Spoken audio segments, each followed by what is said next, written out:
नमस्कार दोस्तों, महाभारत के युद्ध में आपने एकलव्य का नाम तो सुना ही था। कहते हैं मरने के बाद एकलव्य ने इस तरह लिया था महाभारत के युद्ध में भाग।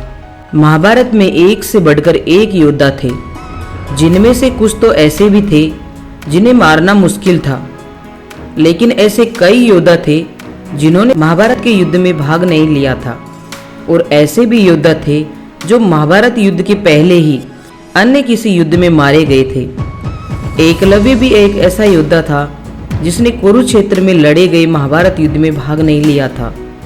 महाभारत काल में प्रयाग के तटवर्ती प्रदेश में सुदूर तक फैला श्रृंगवीरपुर राज्य निषाद राज हिरण्यधनु का था। गंगा के तट पर अवस्थित श्रृंगवीरपुर उसकी सुदृढ़ राजधानी थी। हिरण्यधनु का पुत्र एकलव्य था। कहते हैं कि एकलव्य भगवान श्री कृष्ण का चचेरा भाई था। एकलव्य वसुदेव के भाई का बेटा था। यह एक जंगल में खो गया था और हिरण्यधनु नाम के निषाद राजा को वह मिला था। तब से उसे हिरण्यधनु का पुत्र ही माना जाता है। यह धारणा गलत है कि एकलव्य को गुरु द्रोणाचार्य ने इसलिए शिक्षा नहीं दी थी क्योंकि वह एक शूद्र जाति से था, जबकि सच यह है कि द्रोणाचार्य ने भीष्म को वचन दे रखा था कि मैं आपके राज्य के राजपुत्रों को ही शिक्षा दूंगा, इसके अलावा अन्य किसी को भी शिक्षा नहीं दूंगा। और दूसरा, द्रोण ने अर्जुन को कहा था कि तुमसे बढ़कर कोई धनुर्धारी नहीं होगा। विष्णु पुराण और हरिवंश पुराण के अनुसार एकलव्य अपनी विस्तारवादी सोच के चलते जरासंध से जा मिला था। जरासंध की सेना की तरफ उसने मथुरा पर आक्रमण करके एक बार यादव सेना का लगभग सफाया कर दिया था। ऐसा भी कहा जाता है कि यादव सेना के सफाया होने के बाद यह सूचना जब श्री कृष्ण के पास पहुंचती है तो वे भी एकलव्य को देखने को उत्सुक होते हैं। दाहिने हाथ में महज 4 अंगुलियों के सहारे धनुष बाण चलाते हुए एकलव्य को देखकर वे समझ जाते हैं कि ये पांडवों और उनकी सेना के लिए खतरनाक साबित हो सकता है। तब श्री कृष्ण का एकलव्य से युद्ध होता है और इस युद्ध में एकलव्य वीरगति को प्राप्त होता है।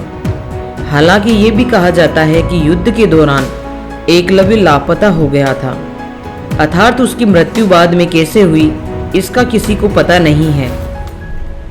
एकलव्य की वीरगति को प्राप्त होने या लापता होने के बाद उसका पुत्र केतुमान सिंहासन पर बैठता है और वह कौरवों की सेना की ओर से पांडवों के खिलाफ लड़ता है। महाभारत युद्ध में वह भीम के हाथ से मारा जाता है। जनश्रुति के आधार पर ऐसी मान्यता है कि एकलव्य की मृत्यु कृष्ण के हाथों रुक्मिणी हरण के दौरान हुई थी। इस दौरान वह पिता की रक्षा करते हुए मारे गए थे, परंतु तब श्री कृष्ण ने उन्हें द्रोण से बदला लेने के लिए फिर जन्म लेने का वरदान दे दिया था। श्री कृष्ण के वरदान के बाद एकलव्य ने द्रुपद के बेटे धृष्टद्युम्न के रूप में जन्म लिया और महाभारत के युद्ध के दौरान उन्होंने अंगूठे के बदले में द्रोण का सिर काट दिया था। द्रुपद की पुत्री ही द्रौपदी थी जो धृष्टद्युम्न की बहन थी।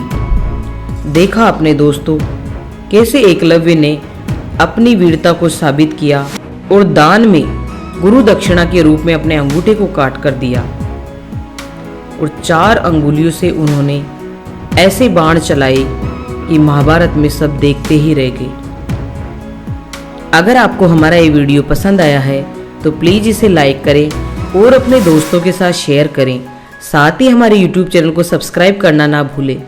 मिलती हूँ एक नई कहानी के साथ, तब तक के लिए धन्यवाद।